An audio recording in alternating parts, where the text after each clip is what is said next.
एक मध्यम परिवार की लड़की थी, लेकिन उसकी भाभी शिवानी एक बड़े घर की बेटी। शिवानी की शादी अभिषेक से लव मैरिज थी। अरे भाभी, ये कितना अच्छा सूट पहना है आपने। काश ऐसा मैं भी पहन पाती। अरे क्यों नहीं रीना, वैसे भी तुम्हारा और मेरा नाप तो एक ही है, जब मन करे पहन लेना। भाभी, आपको आपके पापा ने कितने अच्छे कपड़े गहने दिए हैं। मैं उनकी इकलौती बेटी जो हूँ।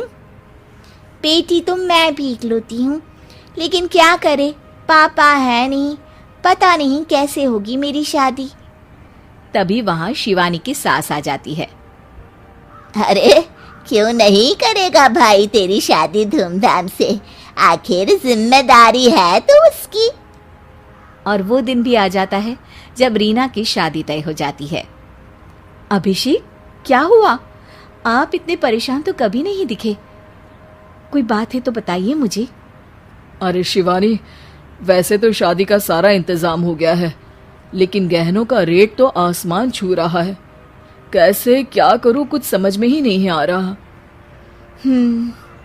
थोड़ी देर में शिवानी अपने पूरे गहने अभिषेक के सामने रख देती है। ये लीजिए, गहनों का इंतजाम भी हो गया। अरे नहीं नहीं शिवानी, मैं ये गहने किसी हालत में भी नहीं ले सकता। ये तुम्हारे पिता ने तुम्हें दिया था, और तुम हो कि। तभी वहां सास आ जाती है। अरे तो क्या हुआ, इसकी तो हो गई ना शादी, अब किसे दिखाने हैं इसने गहने।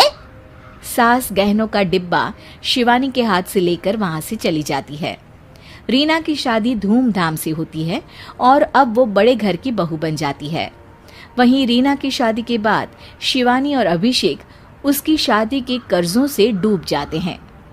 मैं सोच रही हूँ नौकरी करनी शुरू कर दूँ, वैसे भी पढ़ी लिखी हूँ, आपकी थोड़ी मदद भी हो जाएगी। वैसे शिवानी, कुछ दिन कर लो तो अच्छा ही होगा, क्योंकि ज़रूरत भी है। अब शिवानी भी नौकरी करने लगती है और घर खर्चे में अभिषेक का हाथ बटाती है। एक दिन शिवानी, रीना का फोन आया था, कह रही थी कि आने वाले त्योहार में उसके ससुराल जाना है। ठीक है माँ। अरे ठीक तो है, लेकिन एक काम कर लेना, उसके सास ससुर से लेकर पूरे खानदान के कपड़े मिठाइयाँ सब ले आना, और हो सके तो रीना के लिए छोटे से कान में पहनने के बूंदे भी। और क्या है ना, शादी में उसे सारी बड़ी बड़ी कान की ज्वेलरी दी थी, घर में पहनने के लिए तो उसके पास कुछ भी नहीं है। शिवानी सोच में पड़ जाती है कि वो क्या करे, क्योंकि कर्जों और घर के खर्चों के बाद तो पैसे बचते ही नहीं थे। शिवानी फिर अपने पिता को फोन करती है और उनसे पैसे मांगती है। देखो शिवानी, मैंने तुम्हें शादी के वक्त ही मना किया था कि ऐसे घर में शादी करनी ही नहीं चाहिए। अरे अभिषेक को शर्म आनी चाहिए जो ससुराल से पैसे मंगवा रहा है। शिवानी को पिता की बात पर गुस्सा आ जाता है। आप मेरे पिताजी हैं और मैं परेशान थी इसलिए आपसे मदद की उम्मीद की पापा। अभिषेक को तो पता भी नहीं है कि मैंने आपसे पैसे मांगे हैं। शिवानी सोचती है कि वो अभिषेक से बात करे, लेकिन फिर उसे लगता है कि वो टेंशन ले लेगा। तभी शिवानी की नज़र हाथ के कंगन पर पड़ती है, सीधे बाजार जाती है और उसे बेचकर ननद के घर ले जाने का सारा सामान लेकर आती है और सास के सामने रख देती है। हाँ ठीक है, लेकिन फल थोड़े और अच्छी क्वालिटी के होने चाहिए थे।